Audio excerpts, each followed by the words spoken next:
नमस्कार विद्यार्थी मित्रांनो. सार्वजनिक बांधकाम विभाग म्हणजेच पब्लिक वर्क्स डिपार्टमेंट.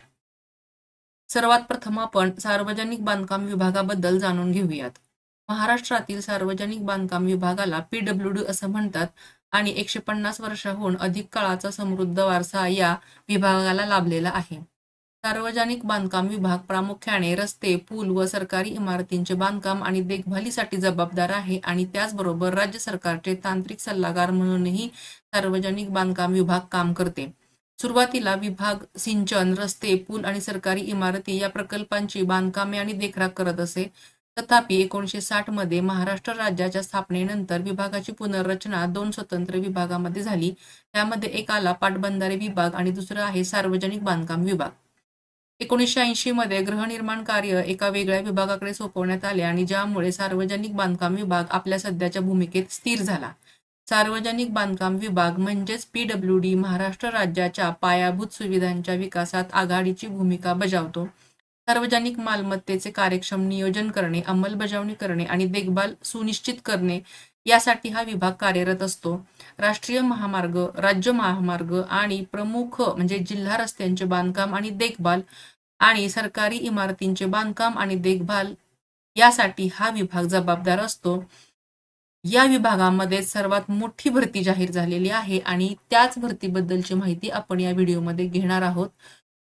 सदरची माहिती घेण्यापूर्वी तुम्ही आमच्या व्हिडिओला लाईक करा, चॅनलला सबस्क्राईब करा आणि सर्वात महत्त्वाचं म्हणजे हा व्हिडिओ जास्तीत जास्त लोकांच्या पर्यंत शेअर करा, जेणेकरून या मोठ्या भरतीमध्ये अनेक लोकांचा फायदा होऊन जाईल. ही भरती आहे पीडब्ल्यूडी विभाग 2026 आणि पद आहेत 7,500. 7,500 एवढ्या मोठ्या पदांवरती ही मेगा भरती होणार आहेत आणि या भरतीचे निकष काय आहेत, शैक्षणिक पात्रता काय आहे, अभ्यासक्रम काय आहे आणि याच्या तारखा काय काय आहेत, अर्ज भरणे किंवा अर्ज सुरू होणे इत्यादी बद्दलची माहिती आपण या व्हिडिओमध्ये घेणार आहोत. सगळ्यात महत्त्वाचं म्हणजे तुम्ही हा व्हिडिओ शेवटपर्यंत नक्की पहा, जेणेकरून तुम्हाला या भरतीबद्दलची संपूर्ण माहिती मिळेल आणि तुम्ही हा व्हिडिओ कोणत्या गावातून शहरातून बघत आहात तेही आम्हाला लिहून कळवा. त्याचबरोबर तुमच्या काही कमेंट्स असतील, काही शंका असतील तर त्याही सुद्धा आम्हाला मेसेज करून तुम्ही कळवू शकता.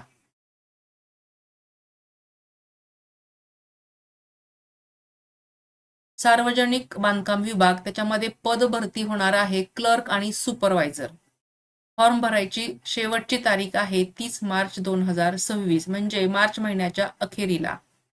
एकूण पद आहेत 7,500 आणि यासाठी शैक्षणिक पात्रता आहे 12वी पास.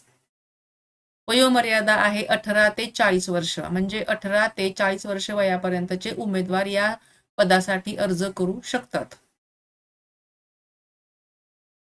आता या परीक्षेचा अभ्यासक्रम काय आहे ते आपण बघूयात. याच्यामध्ये असणार आहे सामान्य ज्ञान जे की 35 गुणांसाठी असणार आहे.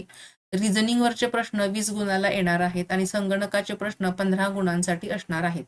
म्हणजे हा एकूण पेपर आहे तो 70 गुणांचा असणार आहे. म्हणजे तुम्हाला परीक्षा द्यायची आहे 70 मार्कांसाठी. मग उरलेल्या 30 मार्कांचं काय, तर ते 30 मार्क आहेत ते तुमचे डॉक्युमेंट्स, शैक्षणिक पात्रता आणि तुमचे मुलाखत आणि इतर तुमचे जे काही ऍक्टिव्हिटीज असणार आहेत त्यासाठी तुमचे 30 मार्क राखीव असणार आहे. आता सामान्य ज्ञानमध्ये जे 35 गुणांसाठी आहे त्याच्यामध्ये काय काय अभ्यासक्रम असणार आहे ते आपण बघूयात. एक तर आहे भारतीय इतिहास, ज्याच्यामध्ये भारताचा प्राचीन इतिहास, मध्यकालीन इतिहास आणि आधुनिक इतिहासाबद्दलची माहिती तुम्हाला म्हणजे अभ्यास करावा लागणार आहे. त्यानंतर भारतीय भूगोल, ज्याच्यामध्ये भौतिक परिस्थिती, आर्थिक आणि सामाजिक घटक आणि परिस्थिती याबद्दलचा अभ्यास आहे. भारतीय संविधान आणि राजकारण याबद्दलचा अभ्यास करायचा आहे. अर्थव्यवस्था आणि चालू घडामोडी, विज्ञान व तंत्रज्ञानाचे मूलभूत ज्ञान आणि महाराष्ट्राचा इतिहास, भूगोल आणि संस्कृती याबद्दलचा सर्व अभ्यास हा तुम्हाला 35 गुणांसाठी असणार आहे आणि ज्याचं तो सामान्य ज्ञान या विभागामध्ये तो मोडत आहे.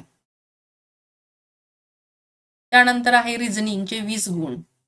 तर त्यामध्ये काय येणार आहे तर अंकगणितीय तर्कशास्त्र शक्ती, अंकगणितीय तर्कशक्ती म्हणजे नंबर सिरीज आणि सिम्प्लिफिकेशन येणार आहे. अंकांवरची जी गणित आहेत जसं की वर्ग, घन, एका पाठोपाठ येणाऱ्या संख्या, अशा पद्धतीची जी गणित आहेत जी तर्कावरती आधारित आहेत ती तुम्हाला येणार आहेत.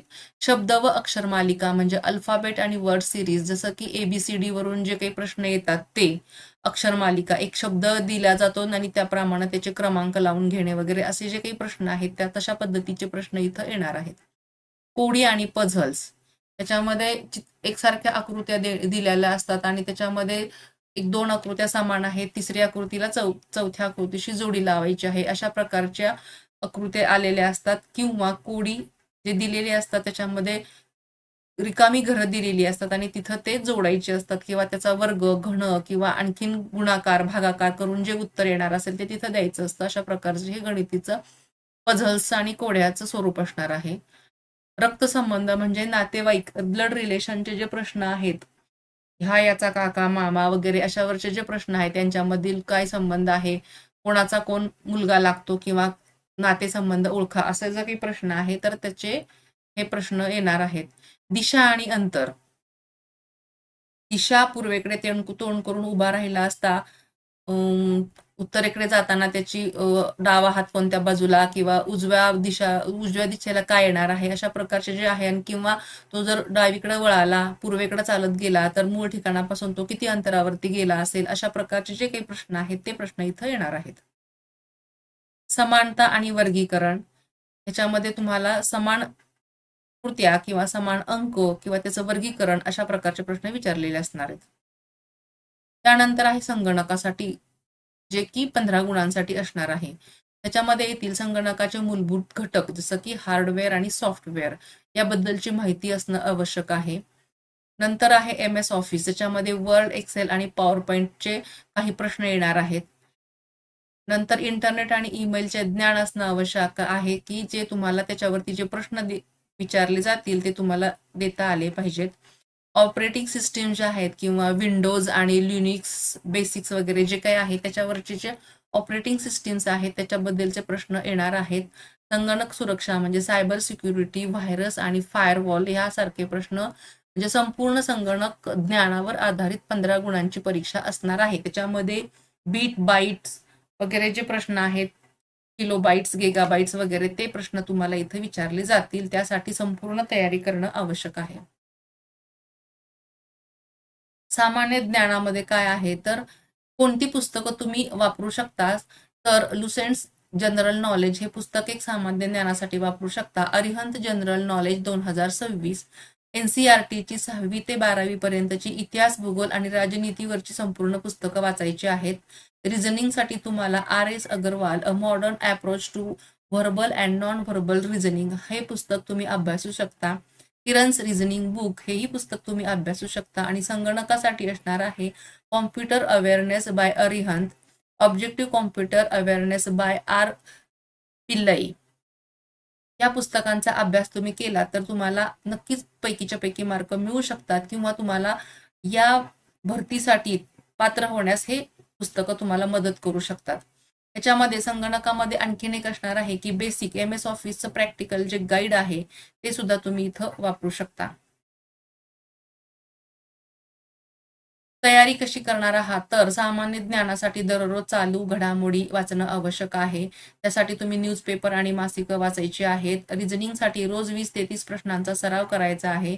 संगणकासाठी प्रत्यक्षात MS ऑफिस वापरून प्रॅक्टिस करायची आहे. म्हणजे तुम्ही MSc IT कोर्स सुद्धा करू शकता ज्याच्यामध्ये तुम्हाला MS ऑफिस वापरण्यासाठी शिकवलं जातं किंवा त्याची प्रॅक्टिस करून घेतली जाते.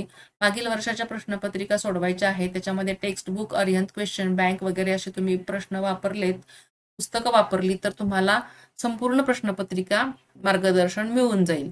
म्हणजे एकूणच की या परीक्षेचं स्वरूप कसं असणार आहे हे तुम्हाला समजेल. परीक्षा 70च मार्कांसाठीची आहे. त्याच्यामध्ये तुम्हाला आत्ताच फोड करून सांगितलेली आहे की कोणता विषय किती मार्कासाठी आहे आणि त्याच पद्धतीनं मार्कांप्रमाणे तुम्ही त्या विषयाचा अभ्यास करणं आवश्यक आहे. तसंच या परीक्षेची जे फॉर्म आहेत ते 30 मार्च पर्यंत भरायचे आहेत आणि 7,500 पदांसाठीची ही मोठी भरती आहे. त्यामुळे नक्कीच तुमचा नंबर इथं लागू शकतो.